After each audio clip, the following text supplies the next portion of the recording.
In today's Good Entertainment, Raphael Seth shows us what's out on home video this week. So I kept running back in my mind how you might respond to me asking you for a drink. Lakeith Stanfield gets more than just the inside scoop in The Photograph. The Get Out cast member plays a journalist writing about a famous photographer. Insecure star Issa Rae is the daughter of that artist, left with questions after an untimely death. But a recently discovered picture leads Rae to an old secret and possibly a new love. The Photograph is digital this week. Why are you here? To offer you closure.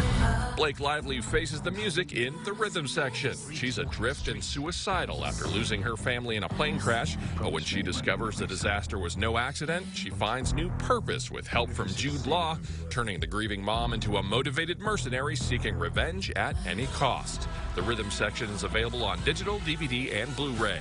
Does 7 p.m. work? Still at the hotel, or? Yes. Julia Garner does the dirty work in The Assistant. This reflection of the Me Too movement features the Ozark Emmy winner as an entry-level secretary. Her boss is a powerful movie producer, making her do the usual newbie tasks, along with more sinister assignments that make her complicit in a systematic abuse of power. The Assistant is on digital and DVD. That's the video view. Raphael Seth, NBC News.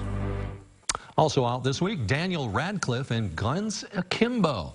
If you are looking for fun online, then you'll be glad to know that the popular Google Doodle games are back.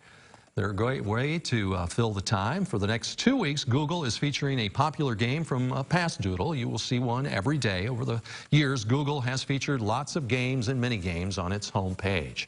Verizon, AT&T, and Comcast extended their policies and will not charge late fees or terminate service to people struggling to pay their monthly bills. The policy was originally in place through mid-May, but now it's available through June. Customers have to make their case to providers explaining their struggles. T-Mobile also has a similar offer.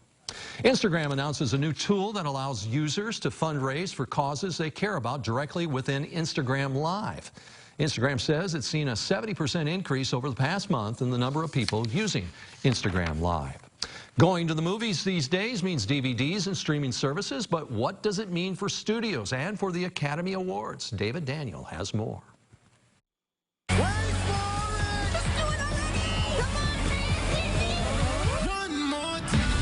Trolls World Tour was set to open just as movie theaters were closing due to the pandemic. Universal kept its April 10th release date, but moved the movie to video on demand, and it seems to have worked. The studio says the animated sequel made $95 million over its first 3 weeks. By comparison, the first Trolls film made $125 million over that span, but studios keep most of the revenues from digital rental fees. They split ticket sales for theatrical releases 50-50 with movie theaters. We'll see whether other films that shift to streaming have similar success. Movies that don't launch in theaters could still win Oscars. The Motion Picture Academy has changed its rules. For the first time, films premiering on VOD or streaming can still qualify for the Academy Awards if their planned debuts in theaters were canceled due to the COVID-19 related theater closures. Films also have to be made available on the Academy's members-only streaming site within 60 days of release. In Hollywood, I'm David Daniel.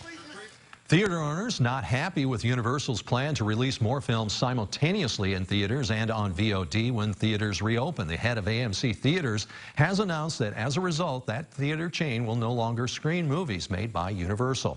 John Krasinski is the fairy godmother of the class of 2020. First, he DJ'd a senior prom. Now the actor is going to host a virtual graduation this week on his digital show, Some Good News. Krasinski encouraged valedictorians to send him videos of the speeches they were planning to give at commencement. Graduates of all ages are welcome to participate. Krasinski's YouTube show, Some Good News, started in March and has hosted a potluck, a prom, and he brought the cast of Hamilton together for a sing-along.